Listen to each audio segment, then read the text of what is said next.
प्रणाम, सलाम अलैकुम आणि जय भीम म्हणतो की लोकमान्य टिळकांच्या नंतर कुणी विद्वान होणारच नाही असा पुणेकरांचा समज होता। म्हणजे गांधी हा एकच माणूस जगामध्ये खूप हवा असा। पुणेकर म्हणून आपल्यावर जबाबदारी आहे, कारण नथुराम पुण्यातलं ना, सरकार येतं बहुमतानं पण लोकांना समाधान नसतं। त्यात लाडकं लेकरू निवडून येत नाही, लाडक्या बहिणी निवडून देतात। तर प्रत्येक निवडणूक लोकशाहीचा पराभव करते असं दिसतं। लोकशाहीमध्ये लोक सर्वांचे बाप असतात आणि बाप जर बाप पण विसरला तर काय होतं ते आता होतं। अरे मुख्यमंत्र्या, तू महाराष्ट्राचा मालक हो, मी बीड जिल्ह्याचा मालक। बीजेपी मध्ये डोकावलं तो वर सगळे काँग्रेसवाले दिसतात, त्यांच्यामधून वाट काढत घाल तर खाली चिमूटभर माझी जनसंख्या दिसते। म्हणून सर्व पक्ष मिक्स फ्रूट ज्यूस झाले। महात्मा गांधी आणि डॉक्टर बाबासाहेब आंबेडकर हे दोन माहीत झाले की तुम्हाला आधुनिक भारत कळतो आणि तुम्हाला भारतीय होता येतं। बीड जिल्ह्यामध्ये दोन राष्ट्र आहेत, एक मराठा राष्ट्र आणि एक वंजारी राष्ट्र, पण दोघांचे नेते डॅम्बिस मानव म्हणूनही त्यांना किंमत देऊ नये अशी माणसं की आंबेडकरवादी गांधींच्या विरोधात का ते कुंभमेळा भरवतात, तिथे भेदाभेद। व्हीआयपीचं कुंड वेगळं, व्हीआयपी बाप केलेला तुझा साधा माणूस आहे। आज हिंदू धर्मावर धोका आलेला आहे। 50 कोटी लोक पापमुक्त होऊन मागचा सगळा हिशोब चुकता करून आता नवीन पाप करायला आपल्या अंगावर आले तर काय करायचं। व्यासपीठावरील सर्व मान्यवर,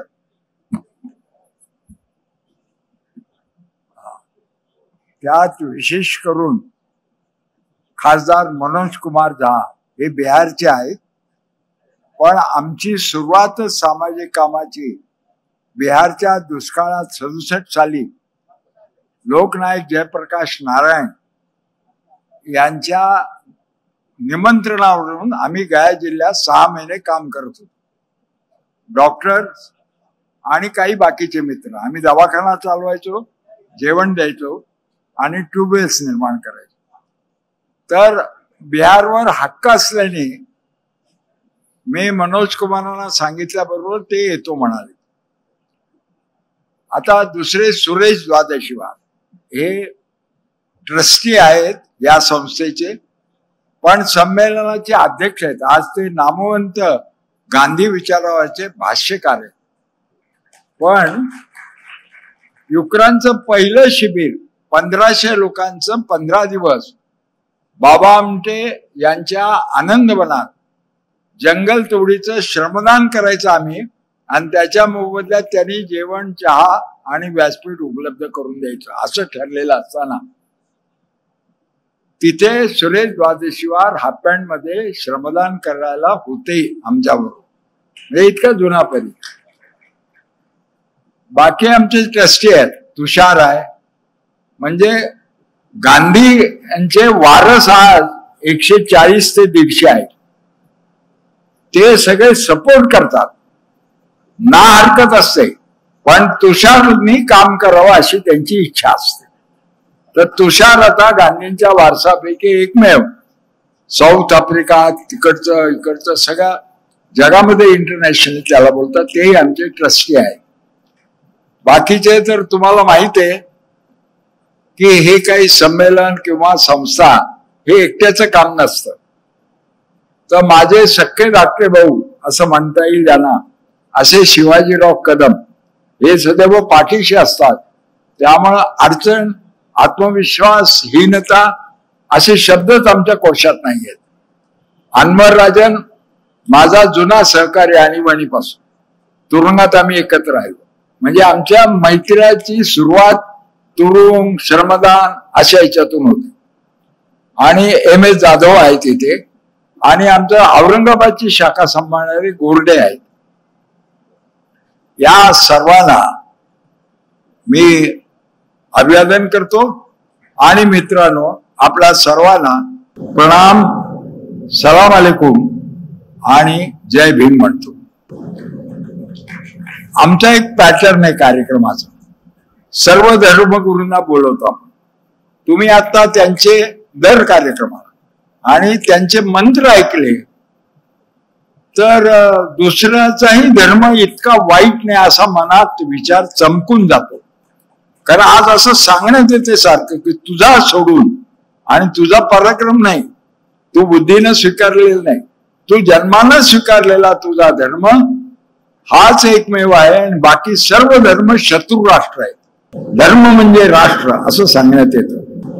तर म्हणून हा कार्यक्रम फार महत्वाचा असतो आमच्या दृष्टीने. शरद पवार आले ते इथं त्यावेळेला त्यांच्या मागाने हे धर्मगुरूंना आम्ही थोडं उंचावर बसवतो, कारण सर्वजण एकत्र आले तर आजच्या परिस्थितीवर काहीतरी उत्तर शोधायचं असलं किंवा ईश्वराची आळवणी करायची असेल, तो कोणाचा काय ईश्वर प्रसन्न झाला तरी चालेल, इतकी परिस्थिती खराब आहे. म्हणून सगळे एकत्र येऊन सगळ्यांच्या ईश्वरानं ही परिस्थिती सुधारण्याचा आपण आणि समाज कल्याणाचा आशीर्वाद घेत असतो. आता याच्यानंतर आमच्या संस्थेबद्दल एक 2 वाक्य सांगतो. या संस्थेची निर्मिती महात्मा गांधींच्या हत्येनंतर 15 दिवसाच्या आत झालेली. त्यावेळेला हंगामी सरकार होतं, पंडित जवाहरलाल नेहरू पंतप्रधान होते. तर ते हंगामी सरकार सरदार वल्लभभाई पटेल, मौलाना अबुल कलाम आझाद हे सगळे जमले आणि त्यावेळेचे ज्येष्ठ राजेंद्र बाबू यांच्या अध्यक्षतेखाली वर्ध्याला मीटिंग झाली.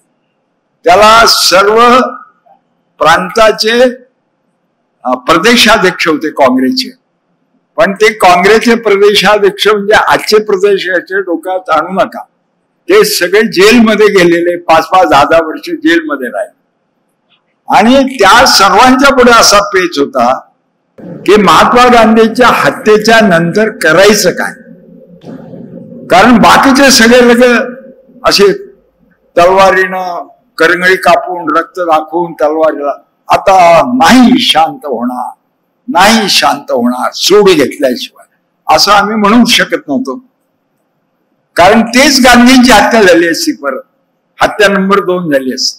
म्हणून सगळ्यांनी एक ठराव केला की आम्ही बापूजींना त्यांच्या विचारानं त्यांच्या चैतन्यानं कायम जिवंत ठेवण्याचा संकल्प करीत आहे. हे आमच्या संस्थेचं उद्दिष्ट आहे आणि ते आम्ही करत येतो. आता पुण्यामध्ये जी जबाबदारी माझ्यावर अध्यक्ष म्हणून, इथे काय काय आमच्याकडे प्रकाशन विभाग आहे. 71 पुस्तकं गांधींची काढली आणि माझ्या आधी मामासाहेब देवकर होते संस्थापक, नंतर बाळासाहेब भारदे यांच्या नावानं इथे आपण बसलो आहोत हे सभागृह, आणि मी 3रा अध्यक्ष. इथे जास्त अध्यक्ष नसतात कारण एकदा आले की तो शेवटपर्यंत राहतो, अशी परंपरा आहे. त्यामुळे 3 अध्यक्षातच सगळा कारभार आहे. तर मामासाहेब देवकरांनी संविधानाचं मराठीत भाषांतर केलं 26 जानेवारी 1950. जे तुम्ही सगळं मराठी संविधान म्हणता ते मामासाहेबांनी केलं. त्याच्यानंतर आता जी उद्देशिकाचं वाचन झालं, आम्ही भारताचे लोक, तेही त्यांचंच उद्देशिका त्यांनी लिहिली. त्यांच्या असं लक्षात आलं होतं की लोकमान्य टिळकांच्या नंतर कुणी विद्वान होणारच नाही असा पुणेकरांचा समज होता आणि म्हणून गांधींच्याकडे फार दुर्लक्ष झालं साहित्यिकांचं. साहित्यिक थोर असतात पण थोर लोक दुर्लक्षही करतात. गांधीला काय कळतं, त्याची काय बुद्धी, कुठे टिळक असं होतं. पण कुठे टिळक नंतर नथुराम एवढंच होतं पुढचा. तर हे पुण्यात घडलं. जो संबंध देशा एवढ्या अवाढव्य देशामध्ये हिंदू धर्माला मानणारा, हिंदू राष्ट्र मानणारा, आणि तोही पुण्यातला आणि तोही सदाशिव पेठेतला, असाच मनुष्य का मिळावा. म्हणून बाळासाहेब देवकरांनी शपथ घेतली होती की मी प्रायश्चित्त म्हणून अविवाहित राहीन. कारण नथुरामना मी ओळखत होतो माझ्या पेठेतला, पण मी त्याला परावृत्त करू शकलो नाही, म्हणून मी अविवाहित राहीन. आणि आयुष्यभर काँग्रेस सोडली, त्यांनी अध्यक्षपद सोडलं, काँग्रेस सोडली, आणि मी फक्त गांधी कार्याला वाहून घे असं त्यांनी म्हटलं. आणि त्यांनी प्रकाशन विभाग करून गांधींचं सर्व साहित्य 20 पुस्तकात 20 खंडामध्ये आणलेलं आहे. म्हणून ते आमच्याकडे उपलब्ध. उत्तम लायब्ररी आहे, मिनी थिएटर आहे, तिथे गांधींच्या फिल्म्स आम्ही दाखवतो. काही फिल्म्स मध्ये गांधी स्वतः बोलताना दिसतात, त्यांच्याबरोबर चार्ली चॅपलिन असतो. हे सगळ्याचं कारण ब्रिटिश लोक शहाणे होते विरोधकांचे सुद्धा ते फिल्म्स काढून ठेवायचे, तिथून आणलेल्या आहेत. आणि 200 ते 300 फिल्म अशा आहेत की गांधी विचारावर इथे पाहायला मिळतं. आणि कोणी आला तर मोफत, आणि एक माणूस आला तरी आम्ही दाखवतो. असं एक मिनी थिएटर आहे. अजून बऱ्याच गोष्टी आहेत. एक मुलगा आमचा 5 वर्ष जगामध्ये गांधींचा संदेश घेऊन सायकलवर फिरत होता. आम्ही त्याचा खर्च करणार होतो. त्याला सायकल दिली, टेंट दिला, विसाचे पैसे दिले, पहिलं विमानाचं तिकीट दिलं कंबोडियाला जायचं. त्याच्यानंतर तो पैसेच मागेना. त्याला विचारलं असं का करतोयस, तर तो म्हणाला लोक मी किती सांगितलं इंडियातून आलो तरी लोक म्हणजे गांधींच्या देशातून आलो. आणि गांधींचा संदेश झाल्यानंतर त्याला टेंट टाकायची वेळच यायची नाही. लोक म्हणायचे घरीच राहा आमच्या, जेवण खाण करायचे, वर काही पैसे द्यायचे. म्हणजे गांधी हा एकच माणूस जगामध्ये खूप हवा असा आहे. बाकी कुणाच्या नावाने फिरलं तर होतंय का असं बघा. 3 वर्षाचा प्रोजेक्ट होता, पण तो 5 वर्ष ते लावले, 47 हे केले. आज चीन बरोबर आपलं शत्रुत्व आहे असं आपण म्हणतो. चीनमध्ये त्याला काहीच विसाची अडचण नाही आली. जपानमध्ये तिथे गांधीवादी आहेत हिरोशिमा नंतर, त्यांच्या बरोबर तो राहिला. आणि आताही या कार्यक्रमाच्या वेळेला तो अमेरिकेत फिरतोच. त्याला नादच लागला गांधीचा संदेश घेऊन जगात फिरायचा, कारण तो प्रतिसाद मिळतो, त्यामुळे त्याचा उत्साह वाटतो. आता हे आमचं काम झाल्यानंतर आज हे साहित्य संमेलन भरवण्याचं प्रयोजन काय. मी प्रास्ताविकात फार काही सांगणार नाही, पण हे तर मला सांगणं जबाबदारीच आहे माझी. प्रयोजन काय की आपल्या उठल्याने केलं. आता तसं उठलं की पुराणावर बोलतात लोक. मागचं कुठं तरी लांबचं त्रेतायुगातलं स्कंद पुराणातलं, तसं तर काही हा विषय नाहीये. मग आम्हाला हे का घ्यावं असं वाटलं. त्या मराठी माणसाच्या मनाला कसं भिडावं, तर आम्ही असा विचार केला की 3 मार्ग आहेत. त्याला गणपती आवडतो. गणपती म्हणलं की तो सगळं ऍक्सेप्ट करतो. मग डीजे पण ऍक्सेप्ट करतो, बाहेर व्हायला तयार असतो, एखादा हार्ट अटॅक आला तरी चालतो त्याला.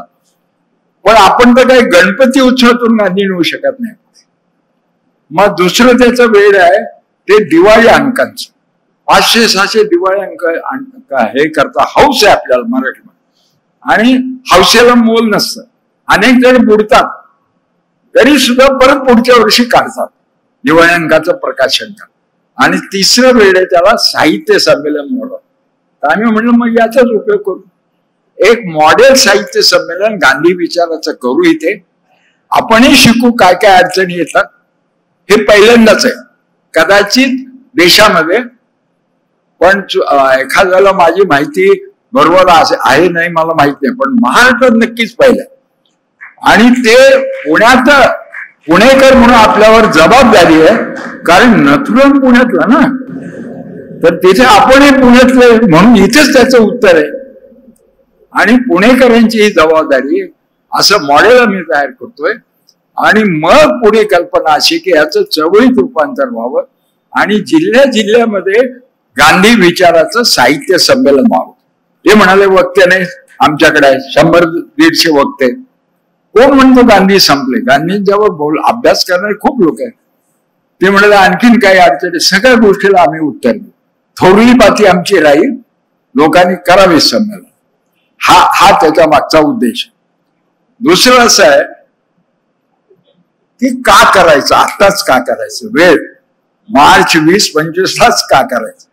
कारण मार्च 20-25 पर्यंत गेल्या 3-4 महिन्यातल्या घटनांनी आपण देशामध्ये खूप पतन चाललेलं आहे. हे पाहतो आहोत, जाणवतं आपल्याला. माणसं खूप मतांनी निवडून येतात आणि तरी पॉप्युलर होत नाही. सरकार येतं बहुमतानं, पण लोकांत समाधान नसतं. ही काय भानगड आहे. म्हणजे मतपेटीमध्ये काहीतरी गडबड झाली आहे. त्यात लाडकं लेकरू निवडून येत नाही, लाडक्या बहिणी निवडून देतात, पण मतपेटीतून लाडकी लेकरं येत नाहीत हे नक्की झालं. मग हे काय भानगड आहे. तर प्रत्येक निवडणूक लोकशाहीचा पराभव करते असं दिसतंय. आणि निवडणूक नाही तर लोकशाही कशी असा प्रश्न पडतो. तर लोकशाहीमध्ये लोक सार्वभौम असतात.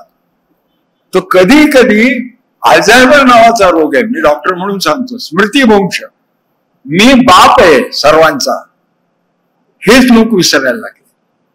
याला फार सोपं उपाय की लोकशाहीमध्ये लोक सर्वांचे बाप असतात आणि बाप जर बाप पण विसरला तर काय होतं ते आता होत आहे. आता पालकमंत्री मी आमदार होतो, पालकमंत्री म्हणजे अगदी मामूली पद होतं, ते जिल्हा नियोजन मंडळाचं अध्यक्षपद असायचं, याला किती द्यायचे, ह्या खात्याला किती द्यायचे, बस एक वर्षातून एक मीटिंग. आता पालकमंत्री होण्याकरता मुख्य राजकारण आहे, म्हणजे सत्ताधारी विरोधी नाही, सत्ताधाऱ्यांच्याच मध्ये मला पालकमंत्री व्हायचंय, कारण ते आता पालकमंत्री पद राहिलं नाही, ते झालं मालकमंत्री पद. अरे मुख्यमंत्र्या, तू महाराष्ट्राचा मालक हो, मी बीड जिल्ह्याचा मालक होतो, मी नाशिक जिल्ह्याचा मालक होतो, तू माझ्याकडे बघायचं नाही आणि मी तुझ्याकडे बघणार नाही. आमच्या खेडेगावामध्ये, मी खेडेगावातला आहे, आमच्या लहानपणी तिथं संडास नव्हते, पण एक करार फार पक्का होता. आम्ही ज्या मैदानावर जायचो तिथे करार होता, भिंती नसल्या तरी, त्यानं वर आणलं, त्यानं वर घेऊ, दादा वर ये. तर तिथे एक करार असं असतं की मी तुझ्याकडे पाहणार नाही, तू माझ्याकडे पाहू नको, आणि शेजारी शेजारी बसायचे. तसा काहीतरी प्रकार आता चाललेला आहे. मग अशा वेळेला काय करायचं, बापूजींनी सांगून ठेवलेलं की ज्या वेळेला इलेक्ट्रॉल पॉलिटिक्स, संसदीय राजकारण फेल होईल, त्यावेळेला बिगर संसदीय राजकारणातून त्याचं उत्तर दिलं पाहिजे. आणि ते उत्तर म्हणजे हे लोकांनो, तुम्ही बाप आहात हे विसरू नका. आठवा काल आज परवा तुम्ही होता, आज विसरला असाल, पण तुम्ही बाप आहात सगळ्यांचे, आणि तुम्ही जागे व्हा. ते जागे झालं तर सगळं ठीक होतं. म्हणून, आणि आम्ही कोण आहे, मी स्वतः जयप्रकाशजींचा गुरु मानणार आहे. हे आम्हाला जयप्रकाश नारायणांनी पण शिकवलं गांधींच्या नंतर, की ज्या ज्या वेळ, म्हणून त्याने आम्हाला सांगितलं तुम्ही निवडणुका आणि इलेक्ट्रोल पॉलिटिक्स करू नका. नंबर 1 चे लोक नागरी समाजामध्ये बिगर पार्लमेंटरी याच्यामध्ये कसे आणाल ते बघा. म्हणजे मुख्यमंत्र्याला जेवढी माहिती आहे आणि जेवढं तेज आहे, त्याच्या बाहेरच्या संघटनाच्या प्रमुखाला तेवढं तेज पाहिजे. हे नॉन पार्लमेंटरी पॉलिटिक्सच आहे. आणि आपली लोकशाही ह्या 2 चाकावर चालते, पार्लमेंटरी आणि नॉन पार्लमेंटरी. म्हणजे त्याच्यातलं एक काढून चालणार नाही, म्हणून एक बिघडलं तर दुसऱ्यांनी तिकडून सुधारणा केली पाहिजे. तर ते आमचं काम आहे असं आम्ही मानतो. कारण जे राजकीय पक्ष आहेत ते का नाही ही जबाबदारी घेत आजची परिस्थिती सुधारायची. तर कधी कधी असं होतं की पैलवान जरी असला तरी आजारी पडला ना, त्याच्या स्नायूमध्ये ताकदच उरली नाही, पॅरालिसिस झाला असेल कदाचित. आणि कोणत्या पक्षाला सांगावं, बीजेपी मध्ये डोकावलं तो वर सगळे काँग्रेसवाले दिसतात, त्यांच्यामधून वाट काढत घाल तर खाली चिमूटभर माझी जनसंख्या दिसतात. काँग्रेसमध्ये गेलं तर तो म्हणतो हाय आता म्हणजे शेजारी, पण आजच्या दिवस आहे, उद्या काय करेल सांगता येत. म्हणून सर्व पक्ष मिक्स फ्रूट ज्यूस झालेला आहे. प्युअर अमूल फळाचा रस देणारा विक्रेता शिल्लक नाही. अशा वेळेला जबाबदारी नागरी समाजावर आहे. आणि नागरी समाजाला जर ओळंदात आणायचं असेल, जसं गवंडी भिंत ओळंदात आणतो, जागर राहण्याचं असेल, तर जे त्याला येतं तेच त्याचीच आठवण होईल ना, जे त्याला येत नाही त्याची आठवण कशी होईल. भारत हा इतका प्राचीन देश आहे, जगातला सर्वात प्राचीन, जगातला सगळ्यात जास्त लोकसंख्येचा, आणि त्याच्याकडे ऋषी मुनी, विचारवंत, संत, महापुरुष, प्रबोधनकार यांचं भांडार आहे, जगात कोणाजवळ नाही एवढं. आणि ते काय करतं, सामुदायिक शहाणपण निर्माण करतो लोकांचं. तर त्यांचं स्मरण करायचं झालं तर मग सगळ्यांचं करण्यापेक्षा त्यांचं सार आपण सांगूयात लोकांना. आणि हे जो आधुनिक भारत आपण निर्माण करतोय त्याचं सार म्हणजे महात्मा गांधी आणि डॉक्टर बाबासाहेब आंबेडकर. हे 2 माहीत झाले की तुम्हाला आधुनिक भारत कळतो आणि तुम्हाला भारतीय होता येतं. नाही तर जन्माने जो शिक्का मारलाय जन्म हा अपघात आहे, त्याच्यातच रमावं लागतं आणि जात अलीकडे स्वतःला राष्ट्र मानू लागले. परिणाम काय होतं? राष्ट्र मानलं तर निर्माण कोण करतं? गुंड आणि बलात्कारी निर्माण करतात. जिथे जिथे राष्ट्र स्वतःला जिथे जिथे जात राष्ट्र मानते तिथे तिथे गुंड आणि बलात्कारीच निर्माण व्हावे. दुधावर साय यायची तर त्या दुधातला सत्वांश यायला पाहिजे त्या साईमध्ये. त्या दुधातलं जे टाकाऊ आहे तेच वर काय येते. बीड जिल्ह्यामध्ये 2 राष्ट्र आहेत, एक मराठा राष्ट्र आणि एक वंजारी राष्ट्र. पण दोघांचे नेते महाडॅम्बिस, म्हणजे सागुनी जीवनात काय मानव म्हणूनही त्याला किंमत देऊ नये अशी माणसं. तर ह्या सगळ्यावरचा उपाय गांधी इरिलेव्हंट झाले, गांधींचा संदर्भ संपला असं जर म्हणावं तर मग जगामध्ये एकाच माणसाचा वाढदिवस होतो. 2 ऑक्टोबरला फक्त गांधीचाच होतो. तुमचा माझा अमेरिकेतल्या माणसाचा कोणाचा वाढदिवस होतो? मग असं म्हणावं लागेल की ज्याला आपण आधी राष्ट्रपिता मानलं त्याला आता फालतू माणूस मानायचंय आणि हे जगाला पटवावं लागेल. कारण जगात सगळ्यात जास्त पुस्तकं गांधीवर येत आहेत. टोयटो कंपनी बुडाली होती, तिने गांधीचा आधार घेतला मॅनेजमेंटला आणि ती परत जपानमध्ये वर आली. सगळ्या 90 देशामध्ये गांधी भवन आहेत. 2 ऑक्टोबरला तिथे हे त्यांचं अभिवादन केलं जातं, पुतळे आहेत त्यांचे, आणि तो आपला माणूस आहे. आणि त्यांनी एक प्रोजेक्ट केला होता की ह्या 600 राजांच्या देशामध्ये मी एकच राज्य करीन.